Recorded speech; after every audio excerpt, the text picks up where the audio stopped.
Light is actually more than something we need to see. Light has a profound impact on your brain and your hormones. And today in this video, I'm going to be talking about how your light viewing behavior can affect your testosterone levels and how to optimize your light viewing behavior in order to boost your testosterone. So what happens is this.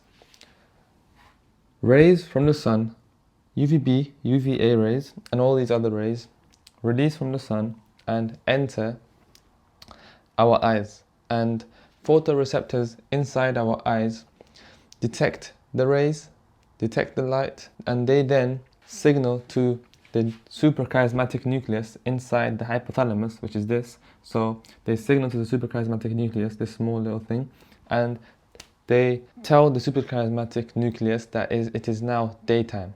And when this happens, the suprachiasmatic nucleus, or the SCN, sets off a cascade of biological functions and circadian, adjustments, and basically optimizes your brain and your body for daytime. So the SCN in this particular example increases the amount of cortisol inside your body in order to help you be more alert, more awake and energized.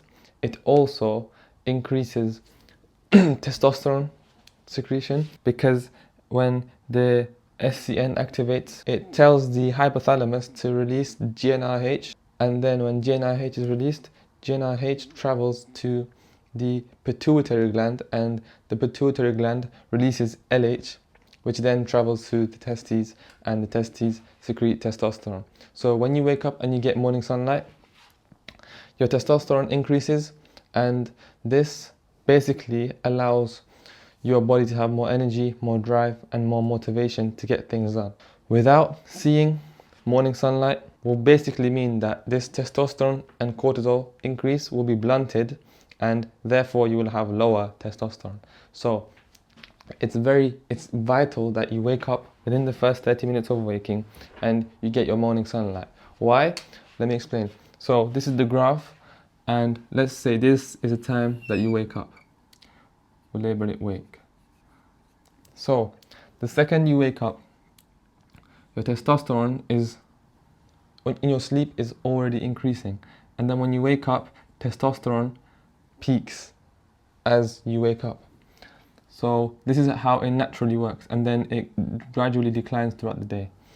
But when you wake up and you don't get your morning sunlight, the peak is not as high and it's blunted, and then it's just lower throughout the day. So overall you have lower testosterone if you were not to get your morning sunlight. And this is why we really need to correct our light viewing behavior and go outside within the first 30 minutes of waking and see the sunlight. Not inside a window, not inside a room, not from a screen, outside, getting direct sunlight into your eyes. So now let's look at cortisol. So when you're sleeping and it is getting close to waking up time, your cortisol gradually increases, and then it peaks. And this is the reason, this peak in cortisol is actually the reason why you wake up. Before we had alarm clocks, before we had any of these devices to help us wake up, the reason why we do wake up is, what would make us feel awake is the cortisol peak. When this goes up, you wake up and it causes you to wake up, and then gradually, when you get morning sunlight, it peaks. It extends the peak. So getting morning sunlight extends the peak. And this is actually good. Most people think that high cortisol is bad, but when it's because of natural reasons such as sunlight in the morning, it's actually good for you. It helps you to be alert, to be awake, and to be energized. And then as cortisol follows a diurnal pattern, it increases and then it decreases throughout the day. It follows a negative feedback loop. And let's compare this to when an individual who wakes up who doesn't get sunlight. Their cortisol doesn't peak, so they don't properly get out of bed. So their cortisol increases, but then it doesn't peak as much because they didn't get the morning sunlight over here. And when this happens, their cortisol, as it follows a negative feedback loop, doesn't actually go down as well. It stays like in the middle, and they have just like feelings of grogginess. They're not as energized, as focused, and they just don't feel as good as they would if they had gotten morning sunlight. So as you can see here, overall they have more cortisol throughout the day and it hasn't declined. And this is what messes up your sleep, because when your cortisol is high, when it hasn't gone down, it doesn't allow you to fall asleep. Your blood pressure will be too high, your heart rate will be too high when you're trying to fall asleep. And this will negatively affect your sleep quality, which will lower your testosterone and lower your recovery. So that being said, it's very important that you get morning sunlight because it will optimize your testosterone firstly, it will give you the peak, and then it will also give you the peak in cortisol, which will optimize your focus, your energy, and so on. Let's talk about dopamine. So dopamine is this neurotransmitter essential for motivation, drive, and reward. So when you wake up and get morning sunlight, it increases dopamine production. So when you wake up and get morning sunlight, it increases dopamine inside the brain. You see how over here, the rays detect the sunlight and then it also signals to your brain to start producing dopamine. And when this happens, you have more of a drive to do things and you're more motivated. When you have low dopamine, you have the opposite. You don't have, drive or a zest for life. That's very important. Dopamine gives you when you have high dopamine, it gives you this zest for life, this desire to get things done, to do things, to improve your life. When you have low dopamine, you have none of that. You won't have drive. You won't have goals you want to achieve. You won't be excited for the future. And this is a shit way to live. So you don't want to live with low dopamine. That being said, when you get morning sunlight, it also boosts dopamine production. And dopamine and testosterone, when dopamine goes up, testosterone also goes up. These two, this neurotransmitter and this hormone have a direct positive relationship. As one goes up, the other one follows. So that being said, when you get morning sunlight, dopamine increases, which causes your testosterone to also increase. And another thing I need to mention is that when you get morning sunlight, it also optimizes your sleep and makes sure that it sets off a timer in 12 hours, and 12 hours later, your body will start releasing melatonin to help you fall back to sleep. This is how everything is so intricately related inside the brain. Sunlight sets off a cascade of so many biological rhythms, and it's extremely important that you get your morning sunlight. But then we have a problem. So right now I'm in the UK, and then I wake up and it's dark outside. The days are short, the sun is not bright, there's barely any sunlight, and I'm struggling to get my sunlight in the morning. And this is actually affecting my dopamine levels, cortisol levels, and testosterone in general.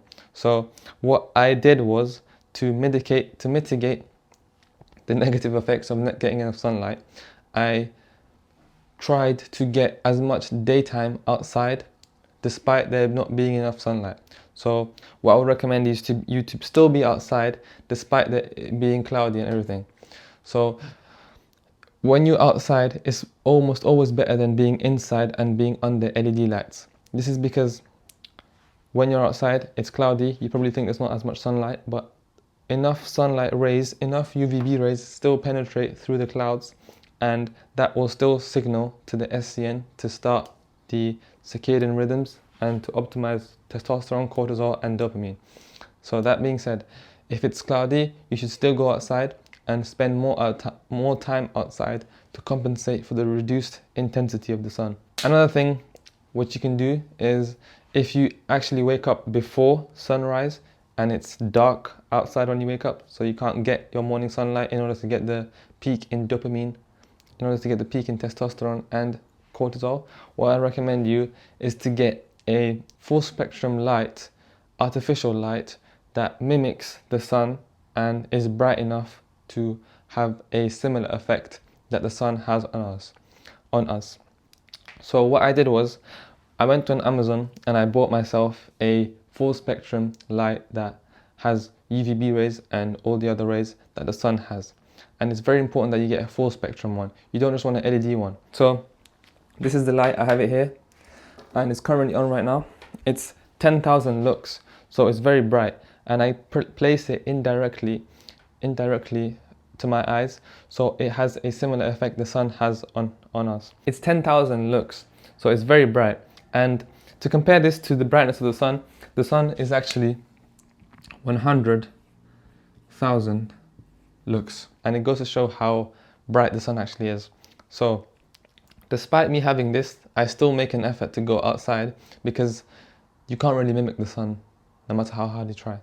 So that being said, I recommend you to get that light. I bought it on Amazon for about £39. It's 100% worth the price. It also has, different ways I can adjust the brightness, the color, and so on. So I would 100% recommend you get that light. So another thing I need to address is to not be inside all day. When you're inside, behind roofs, behind screens, it really messes up your circadian health and your hormonal biology. And I've actually made a separate video on this, on how detrimental being inside all day can be on your life and your hormonal health and your testosterone levels. So make sure you watch that video as well.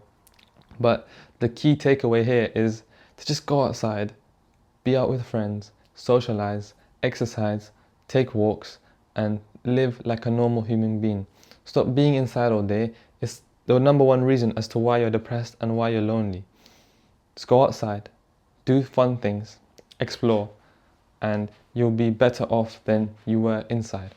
Obviously, there's times you need to be inside, you can't always be outside, but you get the main point I'm trying to address here. And you'd be surprised as to how massive of a difference being outside all day or being outside more can have on your life. You'd actually be surprised. So I'd strongly recommend you to go outside. And another thing I need to say is, if it's not currently summer, another thing to say is, if it's sunny outside, you should make an effort to go outside and spend at least 10 minutes outside, take a walk, enjoy the depth, the beauty of nature, of the trees, of the sounds of the birds chirping, and it will reduce your stress, it will reduce your chronic stress, which will optimize your testosterone and also improve your circadian health and so on. So I'd strongly recommend you to do them things that I just discussed. And that's it for today, everyone. I hope this video helped you and was interesting. If you find this topic about testosterone optimization interesting and you want more in-depth ideas, I have a school community which you can join. The link is in the description, and it basically shows how I went from 350 nanograms of testosterone to 750 nanograms of testosterone in the space of a year, completely naturally. So I strongly recommend you check that out, and I'll see you in the next video. Goodbye.